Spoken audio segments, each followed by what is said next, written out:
Assalamualaikum warahmatullahi wabarakatuh. Modul 1 pengukuran bersama Bapak Rizky Fajar Ramdhani. Kali ini kita akan membahas tentang pengukuran.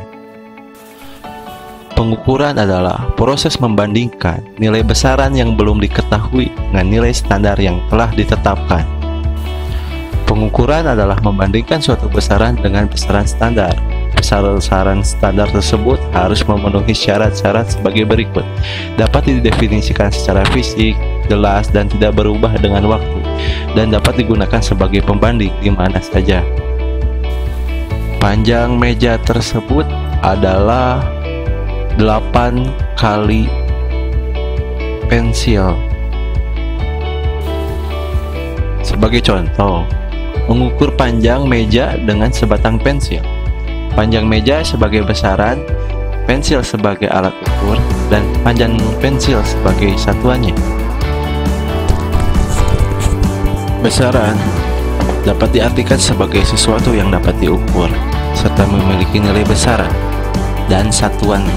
Sementara satuan digunakan untuk pembanding dalam pengukuran.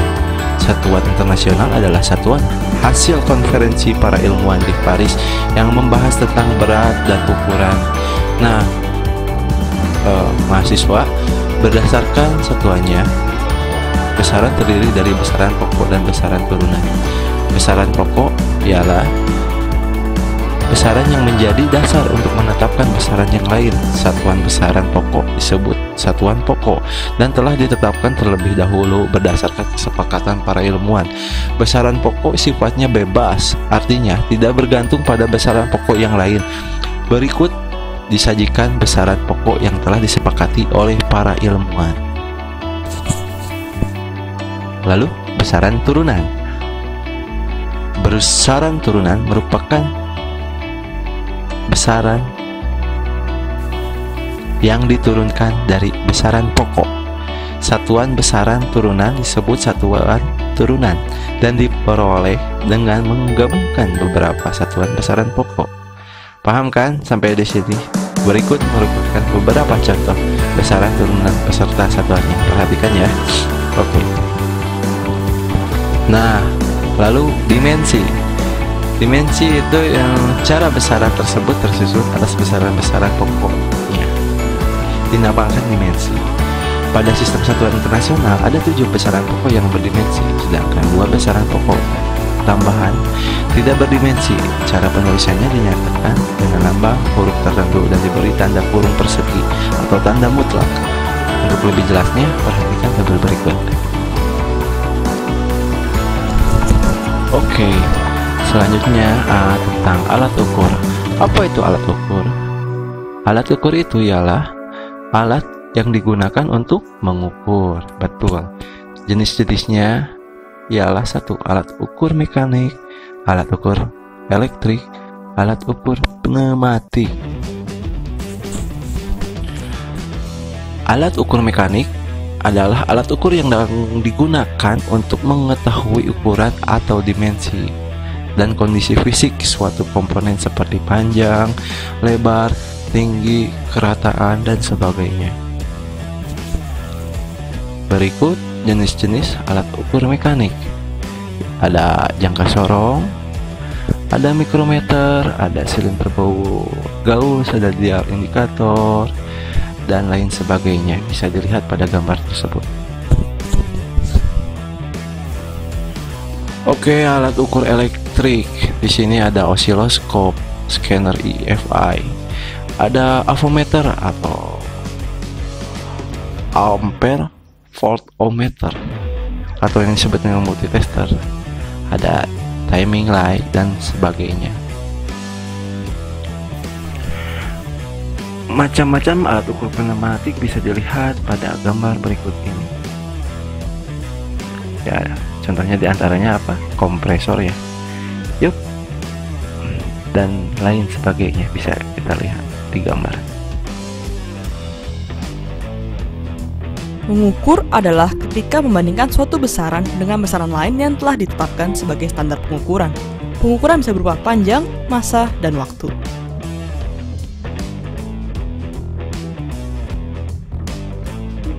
Mistar ukur atau yang biasa kita kenal sebagai penggaris adalah alat ukur panjang yang memiliki dua skala ukuran, skala utama dan skala terkecil. Satuan untuk skala utama adalah cm, dan skala terkecilnya adalah mm. Skala terkecil pada mistar adalah 1 mm. Jarak antara skala utama adalah 1 cm.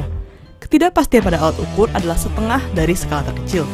Jadi, ketidakpastian pada mistar adalah setengah dari 1 mm, yaitu 0,5 mm atau 0,05 cm.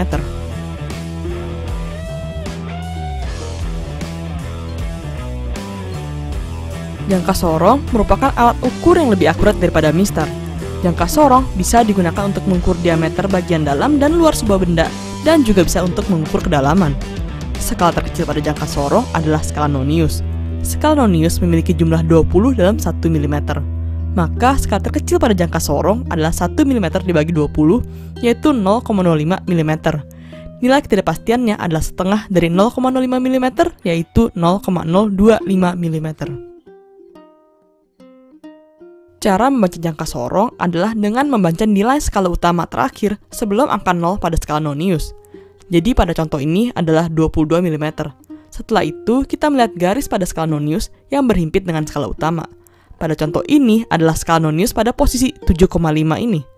Maka artinya jari-jari benda ini adalah 22 ditambah 0,75 sama dengan 22,75 mm dengan ketidakpastiannya 0,025 mm.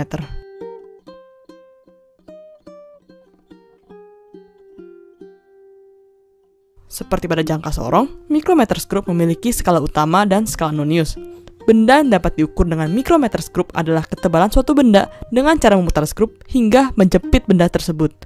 Skala nonius pada mikrometer terbagi menjadi 50 bagian dalam 0,5 mm, sehingga skala noniusnya adalah 0,5 dibagi 50 sama dengan 0,01 mm. Maka ketidakpastiannya adalah 0,005 mm. Cara membaca mikrometerskop adalah dengan membaca skala utama yang terakhir sebelum skrup dan kemudian menambahkan skala noniusnya. Pada contoh ini, skala utamanya ada 6 mm dan skala noniusnya adalah pada 45. Maka artinya pengukuran ini adalah 6 ditambah 0,45 sama dengan 6,45 mm dengan ketidakpastiannya 0,005 mm.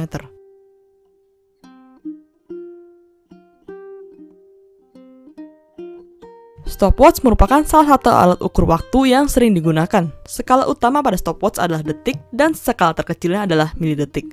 Pada stopwatch digital umumnya, skala terkecilnya adalah 0,01 detik sehingga ketidakpastiannya adalah 0,005 detik.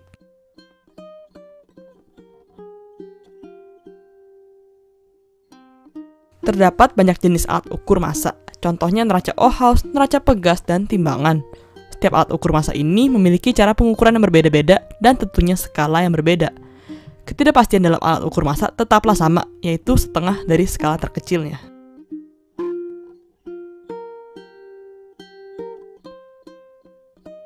Jika kita melakukan eksperimen, kita akan mengukur satu hal yang sama secara berulang-ulang. Hasil dari pengukuran pada akhirnya merupakan hasil rata-rata yang dituliskan seperti ini. X rata-rata adalah total nilai semua data dibagi jumlah data yang ada.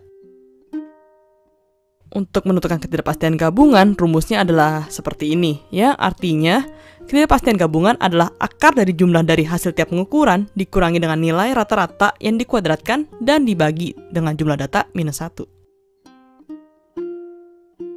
Hasil pengukuran itu sendiri bisa kita tuliskan seperti ini. X adalah X rata-rata ditambah ketidakpastiannya. Jika mau dinyatakan dalam bentuk persen, maka dirumuskan ketidakpastian relatif sama dengan ketidakpastian dibagi nilai data dikali 100%. Untuk ketidakpastian gabungan dalam hal pertambahan, pengurangan, perkalian, dan pembagian bisa dilihat pada tabel berikut ini.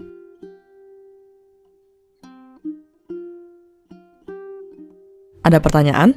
Langsung email aja